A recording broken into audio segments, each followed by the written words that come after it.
नमस्कार। मुक्कल sir YouTube study channel आपका हार्दिक स्वागत करता है। डियर 12th क्लास, देखिए आज मैं आप लोगों को जो टॉपिक करवाने वाला हूं वो टॉपिक अपने आप में बहुत ज्यादा इंपॉर्टेंस रखता है।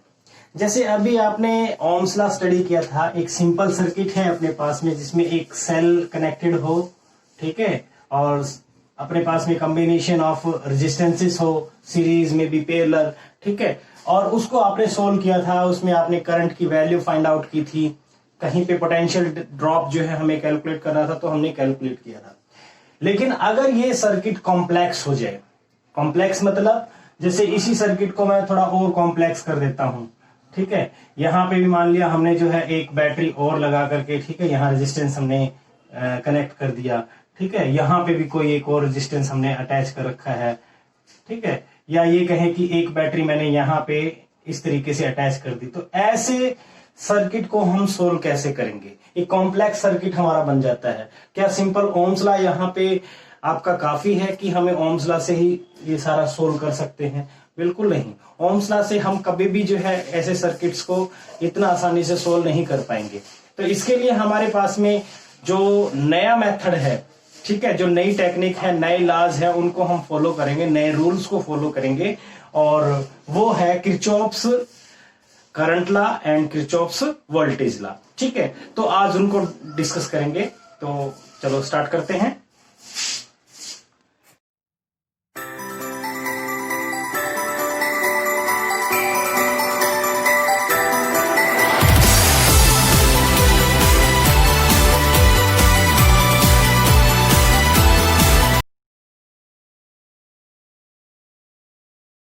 तो हमारा पहला लॉ है किरचॉफ्स करंट लॉ या किरचॉफ्स फर्स्ट लॉ या जंक्शन रूल, या फिर इसको हम नोड रूल से भी जानते हैं। ठीक है, ये सारे एक ही रूल को रिप्रेजेंट करते हैं, यानी Kirchhoff's current law, Kirchhoff's first law, junction और नोड रूल।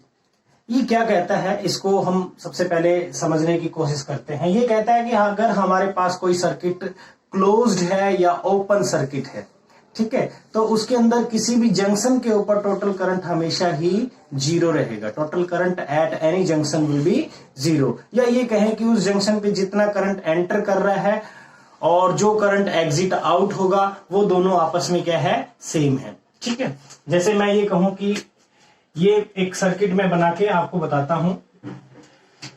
सपोज करो कि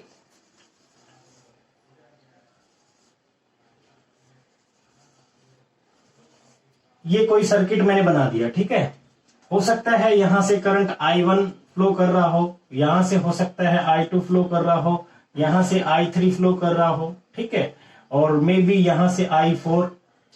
तो ये एक सर्किट है। सर्किट में जंक्शन में किसको बोल रहा हूं, जहां पे कंडक्टर्स जो है कनेक्टेड है। एक कंडक्टर ये हो गया, ये चार कंडक्टर मैंने इस जगह से कनेक्ट कर रखे हैं, तो ये हमारा जंक्शन या फिर नोड कहलाता है। ठीक है, ब्रांच किसको बोलते हैं, जैसे ये एक नोड है, एक नोड ये है, तो दो नोड के बीच का जो पाथ है सर्किट का उसको हम ब्रांच बोलते हैं। ठीक है, ये कंप्लीट सर्किट कहलाता है। तो देखिए हमारा जो किरचॉफ्स फर्स्ट रूल है ये क्या कहता है, according to this rule total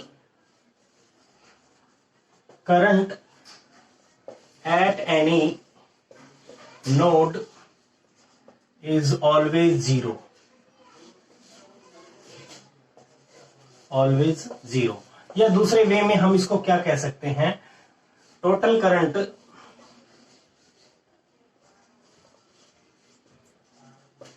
entering the node is always equals to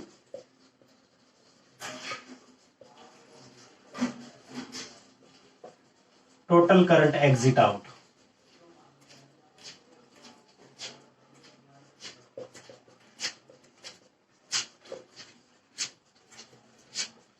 exit out of that node. ठीक है, तो यानी कहने का मतलब क्या है, जितना करंट इस सर्किट में या नोड पे एंटर कर रहा है उतना ही करंट एग्जिट आउट भी होगा। ठीक है, that is summation of I is equals to zero at any node। ठीक है, किसी नोड के ऊपर summation of I is equal to क्या होगा, 0 होगा, मतलब टोटल करंट वहां पे सम जितना भी है। ठीक है, अब ये मैं आपको बताऊंगा कैसे, या फिर जैसे अब हमारा जो सर्किट है, इस सर्किट के अंदर मैं अगर नोड रूल अप्लाई करूं तो जो करंट एंटर कर रहा है, यहां पे मैं लिख देता हूं entering current taken as positive. ठीक है, जो नोड को एंटर कर रहा है उस करंट को हम पॉजिटिव ले लेते हैं, और एग्जिटिंग करंट जो है टेकन एज नेगेटिव। ये आपके ऊपर है, जरूरी नहीं है, इसको चेंज करके ले सकते हो। जो करंट एंटर कर रहा है उसको नेगेटिव ले सकते हो, जो एग्जिट आउट हो रहा है उसको आप पॉजिटिव ले सकते हो। ठीक है, तो मैंने ये एक रूल बना दिया। अब जैसे मैं ये कहूं अपना रूल अप्लाई करें, तो जो करंट एंटर कर रहा है उसको मैं पॉजिटिव ले रहा हूं। देखो नोड पे एंटर कौन सा कर रहा है, I1 I2 I3 exit out हो रहा है I4। ठीक है, तो हम ये लिख सकते हैं I1 plus I2 minus I3 plus again I4 equal to 0। ठीक है, या फिर मैं इसको ऐसे भी लिख सकता हूं कि भाई I1 plus I2 plus I4 equal to I3। ठीक है, यानी कहने का मतलब जो करंट एंटर कर रहा है वो एग्जिट आउट करंट के इक्वल है। ठीक है, यही मैंने यहां पे बताया है, दोनों पॉइंट जो है आपको यही चीज रिप्रेजेंट कर रहे हैं। ठीक है, उम्मीद करता हूं ये आपको क्लियर हुआ होगा। नेक्स्ट पॉइंट, इसमें ये किस लॉ को फॉलो करता है, it follows law of conservation of charge. ठीक है, law of conservation of charge को फॉलो करता है, मतलब पर सेकंड जितना चार्ज किसी नोड को एंटर कर रहा है, पर सेकंड उतना ही चार्ज एग्जिट आउट भी हो रहा है। So law of conservation of charge को फॉलो करता है। और ये लॉ जो है, this law can be applied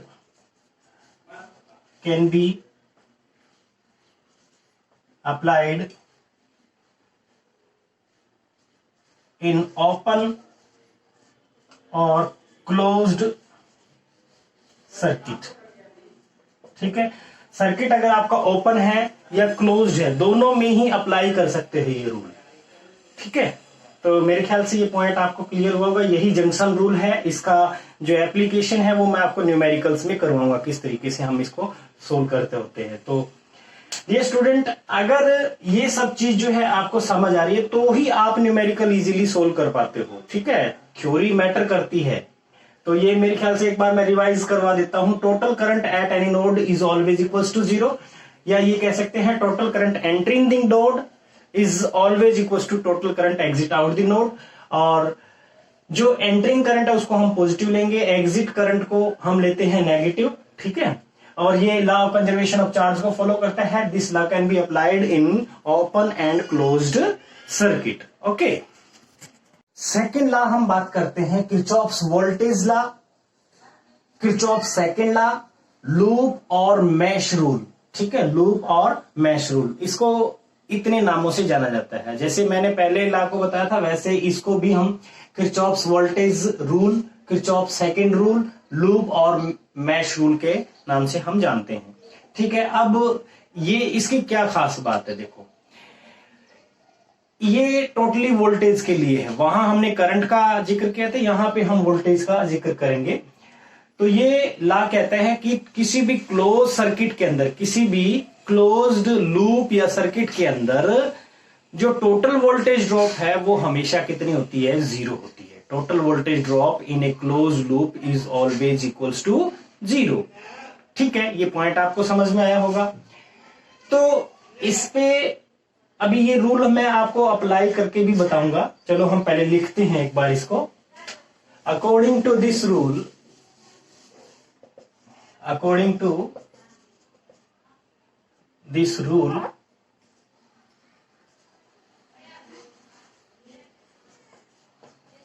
total voltage drop in a closed loop or circuit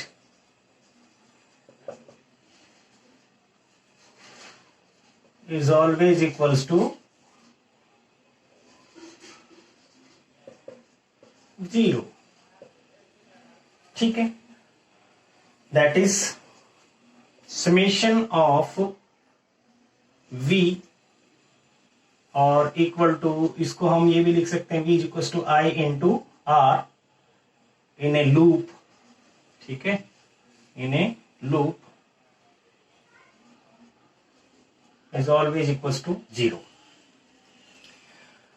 ये हमारा किरचॉफ्स वोल्टेज लॉ है. अच्छा, इस लॉ की खास बात क्या है? It follows law of conservation of energy. Law of conservation of energy. Okay, third point, इस रूल की खास बात यह है सिर्फ और सिर्फ क्लोज लूप में ही अप्लाई कर सकते हैं. जैसे पहले वाला रूल जो था वो ओपन सर्किट में भी हम अप्लाई कर सकते थे, but it is applied only in closed circuit.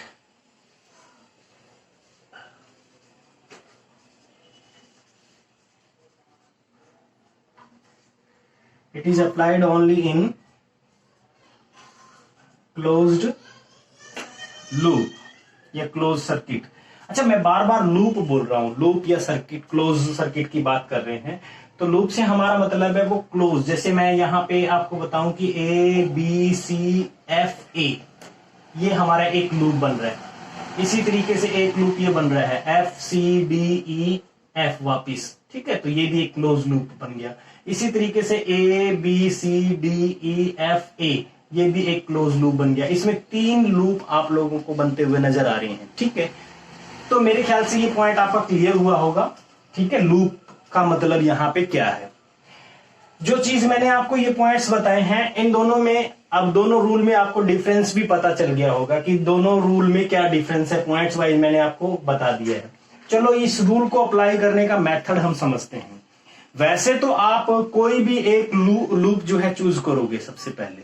ठीक है, कोई लूप आपने कंसीडर कर लिया कि भाई मैं ये लूप जो है कंसीडर करूंगा, और इस लूप में आप क्लॉकवाइज जाओगे या एंटी क्लॉकवाइज जाओगे, ये आपके ऊपर डिपेंड है.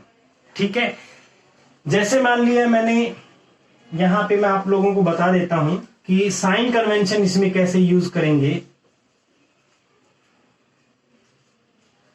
Sign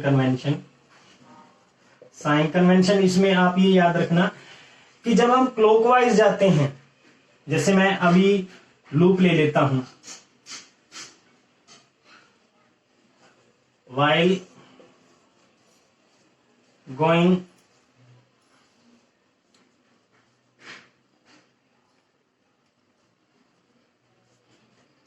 clockwise direction in any loop,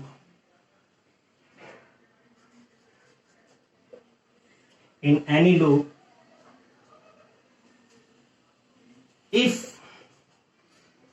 negative terminal of battery or cell is found,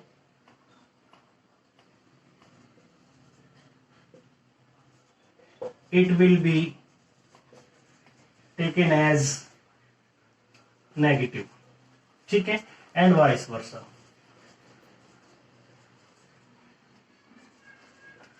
ये पॉइंट समझिए. देखिए, अगर हम, चलो जो भी है, क्लॉकवाइज या एंटी क्लॉकवाइज डजेंट मैटर. ठीक है, आप मान लिए कि जैसे मैंने यहां पे A F C B A, ये क्लॉकवाइज लूप मैंने ले लिया, और मैं यहां से A से स्टार्ट करता हूं चलना, तो बैटरी का नेगेटिव टर्मिनल पहले आ रहा है.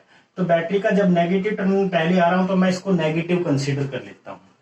ठीक है, यानी इसकी जो EMF है या यहां जो भी वोल्टेज है उसको मैंने नेगेटिव लिया. दूसरा ये है कि करंट की डायरेक्शन में जो भी वोल्टेज ड्रॉप होगी across any resistance, that will be taken as positive. The voltage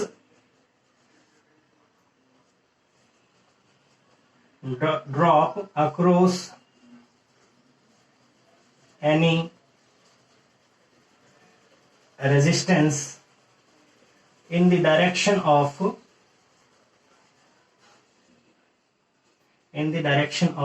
current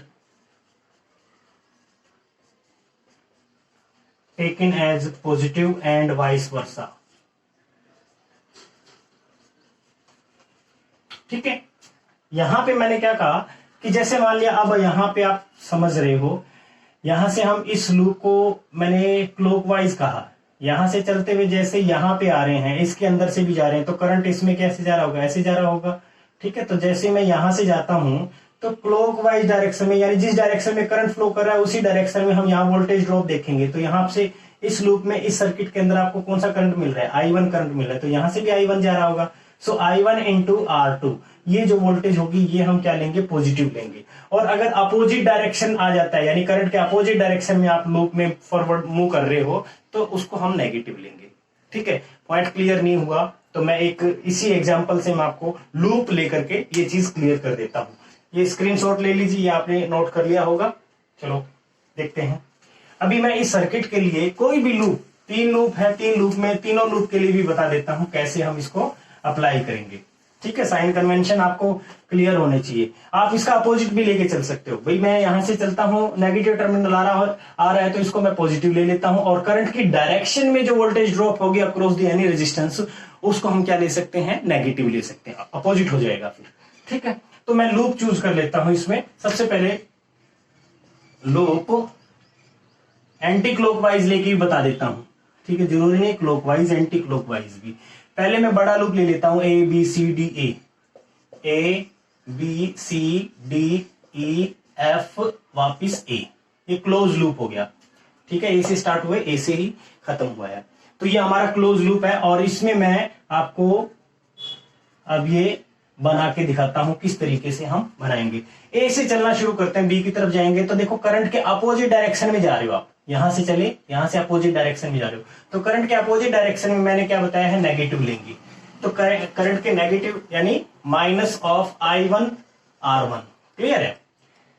अब यहां से आप यहां जा रहे हो, यहां पे भी I1 करंट ही आ रहा है और अपोजिट डायरेक्शन में जा रहे हो, तो आप इसको भी नेगेटिव I1 R2, क्लियर है।